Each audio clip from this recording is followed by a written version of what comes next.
आप सभी के लिए बताऊंगा पुत्री विवाह अनुदान योजना। इस योजना के तहत यदि आप अपनी पुत्री का विवाह करते हैं जो श्रमिक होते हैं तो उनके लिए 51,000 रुपये दिए जाता है। तो ये कोई भी आवेदन कर सकता है, उसके लिए मिल जाएगा। तो उसके लिए कुछ मापदंड पूरी करनी होती हैं, जैसे कि आप 18 से 60 साल के बीच में हैं तो आप अपना श्रमिक कार्ड बनवा सकते हैं और आप इस योजना के लिए आवेदन कर सकते हैं। यदि आपकी पुत्री का विवाह होने के लिए है तो आप इस योजना का लाभ करेंगे तो आपके लिए 55,000 रुपये डायरेक्ट आपके अकाउंट में ट्रांसफ़र किए जाएंगे, जो आपके लिए मिलेगा। और यहाँ पर आप देख सकते हैं पुत्री विवाह अनुदान योजना यहाँ पर लिखा हुआ आ रहा है। और इनका जो रिकॉर्ड, जैसे कि मैं यूपी का बता रहा हूँ इसमें, तो यूपी में कितने रिकॉर्ड यहाँ पर दिख रहे हैं, तो यहाँ पर आ रहा है 55, यहाँ पर आ रहा है 5565। तो ये रिकॉर्ड आ रहा है। चलिए मैं आपके लिए उस टाइप से दिखाता हूँ जैसे कि आप सही से देख पाएँ और इस लिस्ट को पूरा अच्छे से देख पाएंगे।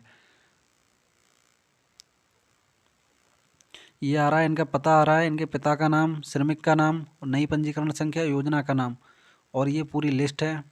और इस लिस्ट में पूरा देखेंगे तो आपके लिए यहाँ पर मिल जाएंगे 1165 नेम, जो कि इन योजनाओं का इन लोगों के लिए लाभ मिला है। इसमें पुरानी लिस्ट नई लिस्ट दोनों शामिल हैं। तो इसमें आपने यदि ऑनलाइन किया है तो इस लिस्ट में आपका नाम होगा, तभी आपके लिए रुपये का जो लाभ है दिया जाएगा, जो कि नए कैंडिडेट हैं उनके लिए। और मेन बात आती है आपको इस योजना का लाभ कैसे मिलेगा। और आपको विश्वास नहीं हो रहा होगा 51,000 रुपये गवर्नमेंट देती है। यहाँ यूपी सरकार है जो शादी के लिए 55,000 रुपये, और अन्य जातीय से आप शादी करते हैं तो आपके लिए इसमें दिया हुआ है, उनका क्या मानक है, उन्हें 61,000 रुपये दिया जाता है। चलिए हम दिखाते हैं आपके लिए। सबसे पहले आपको इस वेबसाइट पे कैसे आना है, उसके लिए आपको UP BOC जैसे आप टाइप करेंगे, जो लिखा हुआ आ रहा है, ये टाइप करने के बाद आपको इसे आगे सर्च कर देना है और इसकी ऑफिशियल वेबसाइट ओपन हो जाएगी। वीडियो के लिए ज़्यादा से ज़्यादा शेयर करें, जिससे कि सभी लोगों को पता चले जो श्रमिक हैं, जो असंगठित क्षेत्र में आते हैं, उनकी पुत्रों के विवाह के लिए इतना रुपये दिया जाता है, जो कि गवर्नमेंट की तरफ से दिया जाता है। तो वो ज़्यादा से ज़्यादा इस योजना का लाभ ले पाएंगे और वो अपनी श्रमिक कार्ड बनाने की जल्दी से जल्दी कोशिश करें। आपको ये ऑप्शन आ रहा है योजनाएं, यदि योजनाएं पे नहीं खुलता है तो पहले उपकर पे क्लिक करें, उसके बाद योजना पे क्लिक करें। तो यहाँ पर चलिए हम योजना पहले दिखा देते हैं, फिर दिखाएंगे आपके लिए लिस्ट। चलिए हम समस्त योजना पे क्लिक करते हैं और इसमें हम एक योजना बता रहे हैं आज आपके लिए। यदि आप और इच्छुक हैं जानने के लिए ज़्यादा और श्रमिक कार्ड के बारे में कैसे बनता है और इसका योजनाओं का कैसे लाभ लिया जाता है, तो वो हम आपके लिए बता देंगे। तो ज़्यादा से ज़्यादा कमेंट करें और तभी हम आपके लिए प्रोवाइड करवा देंगे नेक्स्ट वीडियो। यहाँ आ रहा है कन्या विवाह अनुदान योजना। तो इस पर योजना पे क्लिक करते ही आपको यहाँ पर देख पा रहे हैं, ये आपको ये श्रमिक की है। तो ये श्रमिक बनाना होता है जिसमें कन्या की विवाह 18 वर्ष हो चुकी हो और वर की आयु 21 वर्ष पूरी हो चुकी हो। उसके बाद यहाँ पर आपके लिए पंजीयन प्रमाण पत्र होता है, जो आपको जमा इसमें ऑनलाइन करना होता है। योजना के तहत विवाह का प्रमाण पत्र होना चाहिए, निमंत्रण पत्र, कन्या एवं वर का आयु प्रमाण संबंधी अभिलेख होने चाहिए, घोषणा पत्र, परिवार रजिस्टर की प्रति, ये होना कंपलसरी है। उसके बाद यहाँ पर ये 55,000 रुपये आपके लिए दिए जाते हैं, जो कि यहाँ पर लिखा हुआ है।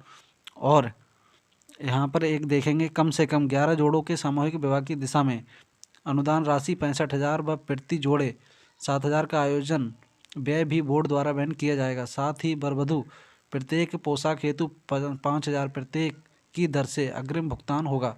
तो आपके लिए इसमें काफ़ी रुपये दिया जाता है, और जो 55,000 रुपये हैं तो ये आपके अकाउंट में ट्रांसफ़र किया जाता है, ये है। चलिए बताते हैं इस योजना की लिस्ट आपको कैसे देखनी है। आपको योजना पे ही फिर से क्लिक करना है और यहाँ पर देखेंगे श्रमिकों की योजनाओं से लाभान्वित श्रमिकों की सूची। जैसे ही आप इस पर क्लिक करेंगे तो आपके सामने कुछ ऐसे इंटरफेस ओपन होगा। यहाँ पर आ रहा है जनपद, तो आपको जनपद क्लिक करना है। जिस भी स्टेट से आप देख रहे हैं हमें कमेंट कर सकते हैं, जिस स्टेट के ज़्यादा कमेंट होंगे हम उसके लिए वीडियो प्रोवाइड करा देंगे इसी से रिलेटेड। उसके बाद यहाँ पर आपको योजना लिखा हुआ आ रहा है, तो इसमें आप देख सकते हैं किस किस के लिए आपने आवेदन किया है और कौन सा देखना चाहते हैं। आवास सहायता योजना भी यहाँ से ही देख सकते हैं, हाँ आवास की लिस्ट भी देख सकते हैं, सौर ऊर्जा सहायता देख सकते हैं। हमें देखना है लिस्ट पुत्री विवाह अनुदान योजना। चलिए हम इस पर क्लिक करते हैं। उसके बाद आपको यहाँ पर करना होगा सबमिट। चलिए हमने सबमिट किया। सबमिट करने के बाद ये पूरी लिस्ट होती है आपके डिस्ट्रिक्ट की, वो ओपन हो जाती है। और ओपन होने के बाद आपको अपना नाम देख लेना है और आपने जो रजिस्ट्रेशन किया है वो देख लेना है। उसके बाद आपको ब्लॉक से संपर्क कर लेना है। यदि आपके अकाउंट में अभी तक रुपए नहीं आए हैं तो रुपए आपके अकाउंट में आ जाएंगे। अधिकतर आपके अकाउंट में रुपये आ जाते हैं, क्योंकि वहाँ पर आपको प्रूफ के साथ ऑनलाइन करना होता है और जमा करना होता है। तो ये पूरी लिस्ट है, देख सकते हैं, स्टेप बाय स्टेप आप देख सकते हैं। इसमें काफ़ी सारे हैं। इसमें 2020 का भी आप देख सकते हैं, यहाँ पर आ रहा है ऑनलाइन किया हुआ, और 21 के भी आ रहे हैं इसमें। 22 के अब ऑनलाइन होंगे तो इसमें 22 का भी ऐड हो जाएगा, क्योंकि सारा रिकॉर्ड होता है। शादियाँ भी इतनी नहीं होती, इसलिए इसमें कम रिकॉर्ड है। 1165 हैं टोटल, देख सकते हैं आप। 21 का भी आ रहा है, देख सकते हैं आप यहाँ पर। इसी के तहत ऑनलाइन किया जाता है और इसी योजना के तहत आपको लाभ दिया जाता है। कार्ड एक फ़ायदे अनेक, इसी से फॉलो होता है, क्योंकि आप कार्ड एक बनवाना होगा आपको श्रमिक का अपना, और फ़ायदा आपको काफ़ी मिलने वाला है। तो जिसमें आप अपनी पुत्री की शादी करते हैं तो आपके लिए काफ़ी हेल्प हो जाती है। चलिए मिलते हैं नेक्स्ट वीडियो में कोई न्यू अपडेट के साथ। यदि चैनल पर नए हैं तो चैनल के लिए सब्सक्राइब करें और बेल आइकन दबाना ना भूलें। चलिए मिलते हैं नेक्स्ट वीडियो में कोई न्यू अपडेट के साथ, तब तक के लिए थैंक यू।